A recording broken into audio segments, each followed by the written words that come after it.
Ouais, pour moi, c'était... Mais ma vie n'est pas très compliquée. Mais quand Patrice m'a proposé de donner mon témoignage, ça me fait réfléchir. Ça me fait réfléchir à ce que Dieu a fait pour moi. Et après, j'ai constaté que même si ma vie n'était, pour moi, ce n'était pas très spectaculaire, Dieu a fait de très bonnes choses pour moi. Donc, je voudrais vous donner un petit résumé de mon enfance, parce que c'est très important, parce que ça a impacté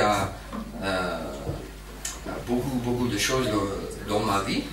Et après, je passe au moment où j'ai rencontré le Seigneur. Et après, je voudrais vous donner quelques vérités que j'ai apprises après cette rencontre avec Jésus. Alors, quand je dis ma vie n'était pas très spectaculaire, après peut-être c'est pas tout à fait vrai, parce que j'ai grandi dans une maison où toute ma famille était croyante. Alors, et en France, avec les non-croyants, ça c'est quelque chose de fou, que toute ta famille était croyante. Et dans l'église, c'est fou parce que mon père était pasteur. Alors j'ai grandi dans une église où mon père était pasteur, ma maman a joué le piano. Et moi, je me suis occupé avec l'école du dimanche pour les enfants. Quand j'avais 9-10 ans, j'ai commencé à enseigner les petits, dans les petites histoires de la Bible. Et ça, c'est pas tout à fait normal en fait. Alors, mais mon père, il a eu du travail, du métier. Il a travaillé comme pasteur et aussi il a travaillé comme professeur de mathématiques dans une université. Et ma maman était chef, pas chef, mais elle était commerçante. Elle a lancé une entreprise qui est la personne qui travaille avec les fleurs. Les fleurs ouais, ça c'est le même mot en anglais. Et elle a lancé une entreprise. Voilà. Alors, mais aussi mes parents ont commencé 3 églises. Mon père était pasteur dans quelques autres églises, mais quand je suis venu dans la vie de mes parents, mon père a dit, il a commencé une nouvelle démarche de sa vie. Il a commencé par juste être pasteur des églises qu'ils ont déjà mises en place, mais il a commencé de lancer les églises. Alors il a lancé 3 églises dans sa vie. Et c'est le contexte dans lequel j'ai grandi. Mais ça veut dire que j'étais très bien. J'ai connu beaucoup de la Bible. En fait, meilleur que beaucoup des adultes. Parce que je suis allé à l'église 3 fois par semaine. Dimanche matin, dimanche soir. Et mercredi soir pour notre culte. Et une 4e fois chez quelqu'un de la paroisse pour prier, pour les réunions de prière. Et plus, quand mon père a fait des actes pastoraux, c'est moi qui lui accompagnait, mon père. Alors, j'étais très engagé dans la foi. Alors, je rigole quand j'ai dit j'étais sauvé 10 fois dans ma vie, parce que chaque été, le mois d'août, on a eu les réveils. Je ne sais pas si vous connaissez les réveils, mais on a mis un grand chapiteau en la campagne, et tous les gens de nos églises sont venus, ils sont venus pour 2 semaines pour une grande réveil, et c'était dimanche 7 jours, 7 sur 7, 24 heures, 7 chaque jour, il y a 3 cultes chaque jour. Et j'étais sauvé 10 fois, parce que chaque fois, il y a un appel de donner ta vie, donner votre vie à le Seigneur. Voilà. c'était un contexte très religieux. Et en fait, quand j'avais 8 ans, 9 ans, quand Mika, c'était interdit d'apporter les vêtements qui a les manches qui passent le voilà. Et j'ai regardé le premier film quand j'avais 15 ans dans un cinéma.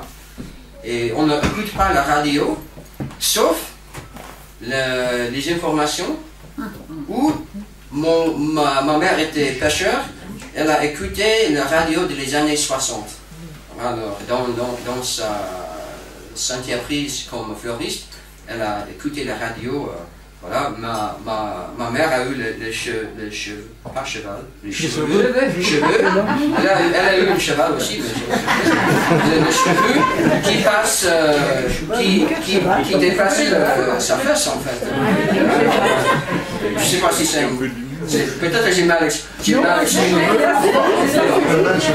le vocabulaire que j'ai, c'est pas tout à fait facile. Alors, ok. Et voilà, c'est le contexte dans lequel j'ai grandi. Mais il y a un changement dans notre vie. Mon père a quitté cette église qui était très fermée, très carrée. Il a dit non, c'est pas bien pour mes enfants. Et voilà, il a quitté. Et après 10 ans, j'avais une vie plus libérale, en fait, trop libérale. Parce qu'on était là, dans un côté, mais après, on a fait l'autre côté. Et j'ai passé une enfance comme sans parents, en fait. Parce que ma maman était très occupée. Et aussi mon père avec du travail. Et voilà, j'ai fait ce que j'ai vu. J'étais pas très méchant quand même, mais j'ai fait ce que j'ai vu. Ma maman m'a acheté un vélo. Et voilà, j'ai un vélo et j'ai passé partout, j'ai fait n'importe quoi. Mais aussi j'ai bien travaillé à la magasin où ma maman était la propriétaire. Et aussi j'ai travaillé pour l'église. Mais en fait,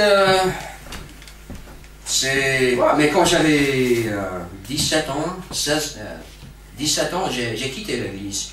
Parce que, comme pasteur, comme fils de pasteur, j'ai vu que mes parents ne sont pas très... ils disent une chose, et ils font autre.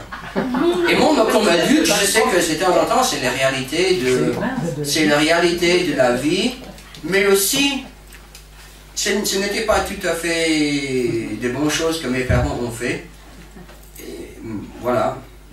Et après 16 ans, j'ai dit, ah mais zut, alors, je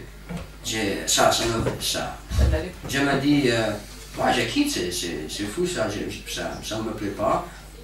Et j'ai poursuivi une très belle dame qui était parmi nous aujourd'hui, et ça m'occupait beaucoup. Elle était très vite, alors... et voilà, à 17 ans, ça dit, je quitte. Je me dis, non, ça ne me plaît pas, voilà. Et j'ai passé quelques années, pas seul, mais j'ai fait n'importe quoi. Je n'étais pas très méchant, j'ai pas un petit peu de drogue, un petit peu d'alcool, voilà. Mais j'ai jamais plongé dans la passion, tu vois. Et mes parents ont pensé que j'étais une très bonne élève, voilà. Mais même si j'ai fait beaucoup de mal à l'école, je n'étais pas très motivé à l'école, ni lycée, collège, voilà. C'était... Alors, mais ça va, c'est une vie normale, où mes parents ont pensé que j'étais très bien, mais en revanche, j'étais pas très bien, parce que j'ai fait beaucoup de choses mauvaises. Mais, comme je dis, j'ai pas encore plongé dans la piscine, voilà. Mais il y a encore cette petite, il y avait encore cette belle fille, et elle était très méchante contre moi. Et on a dit, alors, on ne peut pas continuer comme ça, Katie et moi. On se rencontrait au collège, lycée, c'est lycée ou collège? Lycée. On était ensemble on peut dire conjointe, mais pas qu'on n'a pas habité ensemble, mais dans plus que tous les autres centres, on était conjointes. Et on a dit non, non, on ne sait pas, c'est pas très bien parce que nos parents sont les bons chrétiens, et ce qu'on fait, c'est pas très bien. Il faut qu'on se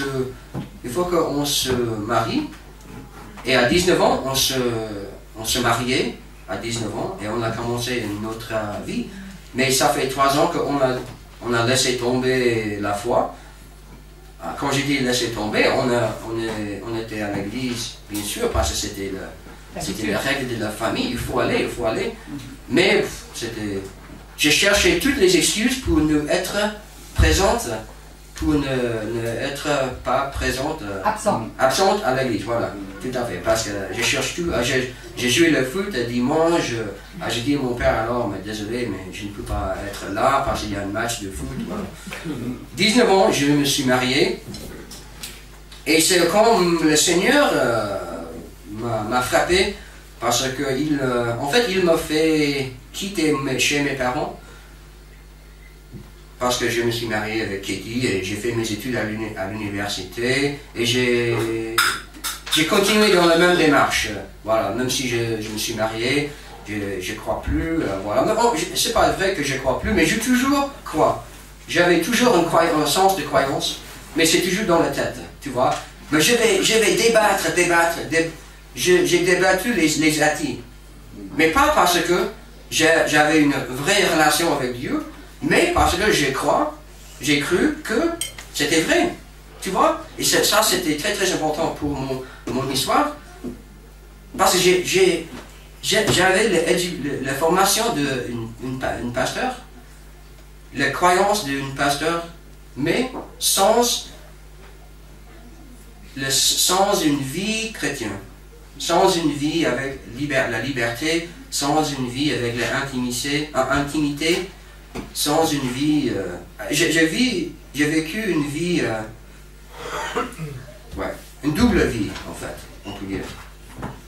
Mais à 19 ans, Katie et moi, on a quitté l'église parce qu'à un moment, on se mariait. Les parents, c'est n'importe quoi, ils m'en fichent, voilà. Ils n'ont pas les chefs de moi. Alors... mais Dieu, il a des autres choses pour nous. Et 3 mois après notre mariage, Katie et moi, on se déplaçait à 34 heures de chez nous. C'est-à-dire que mon ami m'a dit, il faut que tu ailles à Idaho, c'est un état, 34 heures de le centre des États-Unis à côté de Chicago. Et ça, c'est où j'ai grandi, à côté de Chicago. Mais aussi, il y a l'Atlantique. Voilà, il y a Chicago, il y a New York, Chicago, et aussi il y a Seattle. Il y a la mer de la Pacifique. Et Dieu m'a fait déplacer 34 heures de chez moi. Je sais pas pourquoi on a fait ça, mais on a fait quand même. On aime bien voyager. Voilà, et on a pris quelques valises. Et on a bien chargé la voiture que j'ai eue. Et on a roulé 34 heures pour suivre une amie qui m'a dit il faut aller travailler là-bas parce que c'est magnifique. C'est un paysage magnifique. Voilà. On est arrivé à Idaho, c'est un état, sans argent, sans appartement, sans travail. Et pendant 3 semaines, 3 jours, on a tout. On a reçu tout, un travail, voilà. Et en fait, le travail que j'ai trouvé, c'était pas très bien, mais c'est très très dur. Mais le monsieur, il était chrétien. Et il m'a dit, au début, il m'a dit, Matt,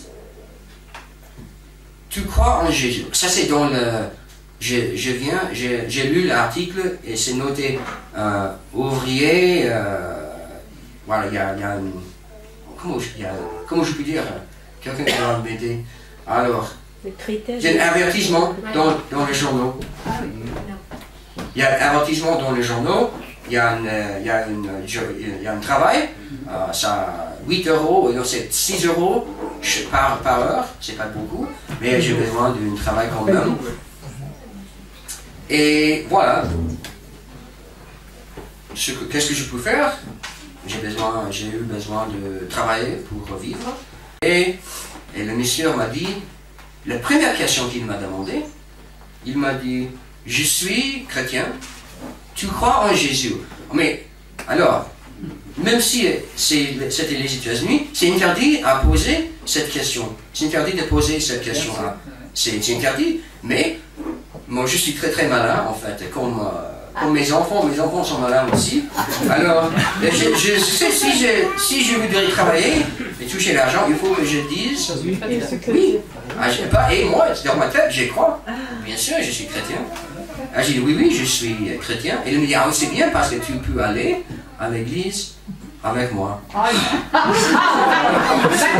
J'ai quitté chez mes parents, alors j'ai roulé 34 heures, et maintenant je suis obligé d'être présente à l'église, c'est pas possible.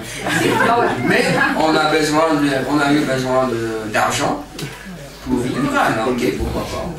Je l'ai fait depuis 19 ans, alors pourquoi pas un autre quelques mois, ça ne m'a pas tué.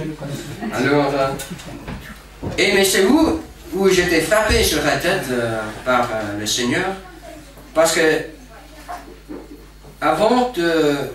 je parle pas très fort parce que mes enfants sont parmi nous, mais avant ce mariage entre Katie et moi, j'avais commencé de jouer avec des mauvaises choses, des mauvaises images dans le magasin, voilà. Et c'était jamais mon truc, en fait, mais je sais pas quoi, à 19 ans, j'avais tombé, j'étais attiré beaucoup, très très fort. Et même si je me suis marié, j'avais commencé de jouer des mauvais jeux. Et j'ai lutté beaucoup contre ça, mais ça me trappait beaucoup. Et il y a des autres choses, voilà. Notre vie n'était pas on n'était pas très contents. Et c'est difficile quand tu as grandi dans une église et tu connais la vérité. Et aussi tu connais que tu pratiques pas la vérité. Mais tu n'es pas le désir de pratiquer la vérité. C'est trois fois difficile. Et je pense que c'était, je parle à moi, si vous parlez de Katie, je pense qu'elle pourrait dire la même chose. C'est notre vie. J'étais vraiment coincé entre les choses que j'ai fait, et j'ai su que les choses n'étaient pas très bien. Et c'est comme Paul a dit dans Romains chapitre 7, ce que je ne voudrais pas faire, je fais. Et alors, et c'était difficile parce que c'était une église baptiste. Je ne suis pas baptiste quand même. Il n'y a pas aucune démarche chez baptiste, mais ce n'est pas mon croyance. Et Dieu, il est drôle. Parce qu'il me fait aller, il me fait aller au réveil. Il y a un réveil. C'était pas dans un grand chapiteau, mais c'était dans une église. Et là, c'est où j'ai entendu, je ne connais pas les prédications, je ne connais pas le truc, je ne connais pas qui fait quoi. Mais ce que je connais, c'est que Dieu m'a dit, Matt, maintenant c'est le temps, c'est l'heure de partir. C'est quoi? C'est l'heure que il faut que tu me suives maintenant. Parce que tu as joué le jeu. Et j'avais 19 ans, et le pasteur, il a donné un appel. Dans l'église baptiste, ils font ça. Tout ce qui veut confesser le péché, il se présente devant. Et il y a une banque, et il y a l'estrade. Oui, il y a l'estrade, et tu vas au genou, on peut dire ça, je sais pas. Et voilà, tu pries devant Dieu et tout le monde. Ok, ok. Moi j'étais très touché, moi j'y suis allé pour demander pardon au Seigneur, parce que je n'ai, voilà, c'était un miracle. Je ne sais pas comment ça s'est passé, mais ça passait. Heureusement, ça s'est passé. Mais je sentais quelque chose de très fort, très fort, que ça me semble que quelqu'un m'a touché dans le dos. Et le pasteur de l'église où on est allé était une mesure plus large que Patrice et plus... il était comme ça. Et voilà. Il était... quand j'ai dit large, donc j'ai dit le taille.